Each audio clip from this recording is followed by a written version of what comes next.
बिल्कुल तयशुदा बातें होंगी हमारे ध्यान में कि ये करना ही नहीं करना, और होप उम्मीद होंगे, हम मायूस नहीं होंगे उस वक्त। हैप्पीनेस, हमें खुशगवारियत का एहसास होगा और खुशगवार फीलिंग्स, प्लेजेंट फीलिंग्स होंगी।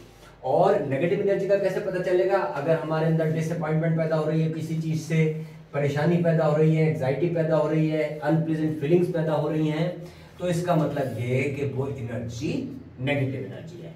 तो अब फेंग शुई ये कहता है कि नेगेटिव एनर्जी से बचें और पॉजिटिव को ज्यादा से ज्यादा बाहर रखें, या उन तरीकों पे चलें जिससे कि पॉजिटिव एनर्जी पैदा हो, उन तरीकों से बचें जिससे कि नेगेटिव एनर्जी पैदा हो। हार्मोनाइज, अब डिफरेंट किस्म की एनर्जीज है हमारे इर्द गिर्द।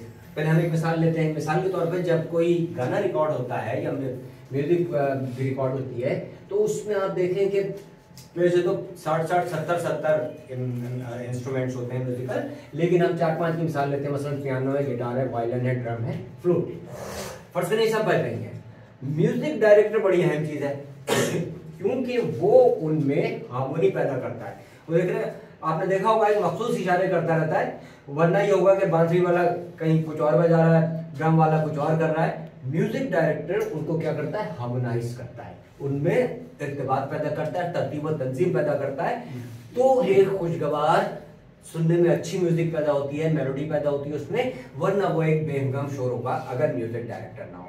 तो फेंग शुई का फन में चाइनीज जो दानिशवर है वो ये कहते हैं कि आपके इर्द गिर्द मुख्तलिफ एनर्जीज हैं, इन एनर्जीज को हार्मोनाइज करेंगे जिस तरह से कि म्यूजिक में मुख्तलिफ किस्म के म्यूजिकल इंस्ट्रूमेंट की एनर्जीज को, वाइब्रेशंस को हार्मोनाइज किया जाता है। वरना जैसे ये बेहंगाम शोर बन जाएगा, मुख्तलिफ एनर्जीज जो है वो बेहंगाम होके वो हमारे काम की नहीं रहेंगी बल्कि हमारे लिए बेकार। यिन एंड यांग, हम मुख्तलिफ किस्म की एनर्जीज की जद में रहते हैं। सूरज से जो एनर्जी आती है उसको यांग एनर्जी कहते हैं चाइनीज में, चाइनीज के इंटेलेक्चुअल्स में, चाइनीज के सूफियों में। सोलर एनर्जी यांग एनर्जी, और अर्थ एंड मून एनर्जी। सूरज बहुत बड़ा है, दूर होने के बावजूद उसकी एनर्जी बहुत ज्यादा हमें मुतासिर करती है। जमीन पे तो हम हैं, तो जाहिर है इसकी एनर्जी ने तो मुतासिर करना है। चांद अगरचे छोटा है लेकिन हमसे करीब तरीन है, सिर्फ 2.5 लाख मील के फासले पे है, जबकि सूरज 9 करोड़ 30 लाख मील के फासले पे है। तो चांद के साइज छोटा होने के बावजूद उसकी करीब होना, उसकी वाइब्रेशन हमें ज्यादा मुतासिर करती है, हमें पूरी यूनिवर्स की वाइब्रेशन मुतासिर करती है। लेकिन ऑब्वियसली जो चीजें बड़ी हैं, जो चीजें करीब हैं, उनकी वाइब्रेशन ज्यादा मुतासिर करती हैं। तो ये 3 चीजें हैं, अर्थ, सन एंड मून। सूरज अपना साइज बड़ा होने की वजह से, जमीन पर हम रहते हैं इस वजह से, और चांद करीब होने की वजह से हमें बहुत ज्यादा मुतासिर करता है। तो चांद से जो और जमीन से जो एनर्जी आती है उसे यिन एनर्जी कहते हैं, और इससे जो एनर्जी आती है हम इसे यांग एनर्जी कहते हैं, सन से। लेकिन इसमें ऐसा ही फर्क होता है जैसा जेंडर्स में फर्क होता है। तो इनको भी जो है बैलेंस करना जरूरी है। अगर इम्बैलेंस होगा तो फिर जहां इम्बैलेंस होगा तो फिर ये एनर्जीज हमारे काम की नहीं रहेंगी। अगर ये दोनों एनर्जीज में बैलेंस पैदा कर दिया जाए, ये बैलेंस पैदा होता है आपके मेडिटेशन से या योगा से या जनाब उससे दिगर और बहुत सी चीज। एक और चीज है एस्ट्रोलॉजिकल एस्पेक्ट। एस्ट्रोलॉजिकल एस्पेक्ट क्या है? ये तो हमने मेजर जो फैक्टर थे वाइब्रेशन के वो डिस्कस कर लिए, यानी जमीन, चांद और सूरज। लेकिन बाकी भी तो है, सैटर्न है, आपका मार्स है, पूरे 9 है, वो भी असर डालते हैं।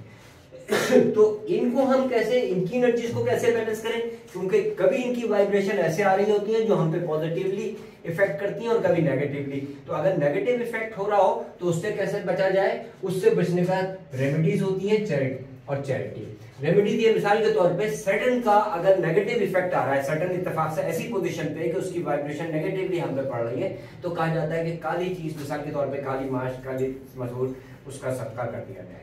और इसी तरह से यह है मार्स का अगर बैड इफेक्ट आ रहा है तो किसी रेड चीज जैसे मसूर की दाल वगैरह इस चीज का सदका कर दिया जाए। और जनरली ऐसे ही सदका, यानी रुपयों में सदका कर दिया जाए। अगर नहीं पता कि किसके लिए क्या करना है तो भी ये एस्ट्रोलॉजिकल एस्पेक्ट जो है वो हमारे काम में आ जाता है। यानी अगर वहां से पॉजिटिव एनर्जी आ रही है, पॉजिटिव वाइब्रेशन आ रही है, वो तो हमें मदद देगी ही, लेकिन अगर नेगेटिव आ रही है तो इन तरीकों की मदद से हम उसके जो तकलीफ दे सूरत हाल है, जो नुकसान की कैफियत है उसको कम। मतलब है तो एक ही चीजें, एक तो स्पेसिफिक होती है, अगर नहीं पता, मिसाल के तौर पे सेहत के लिए, अमराज से बचने के लिए अगर गोश्त का सब्ता किया जाए तो बेहतर है। लेकिन फर्ज कहते हैं कि शख्स को नहीं पता या अवेलेबल नहीं है गोश्त उसके पास, तो फिर वो रुपए कर दे। लेकिन अगर स्पेसिफिक चीज की जाए तो जरा ज्यादा अच्छा रहता है कि इस काम के लिए है। Change the direction. हाँ, एक चीज है ना कि ये एक तो तरीका ये है इसका कि remove the things having negative energy,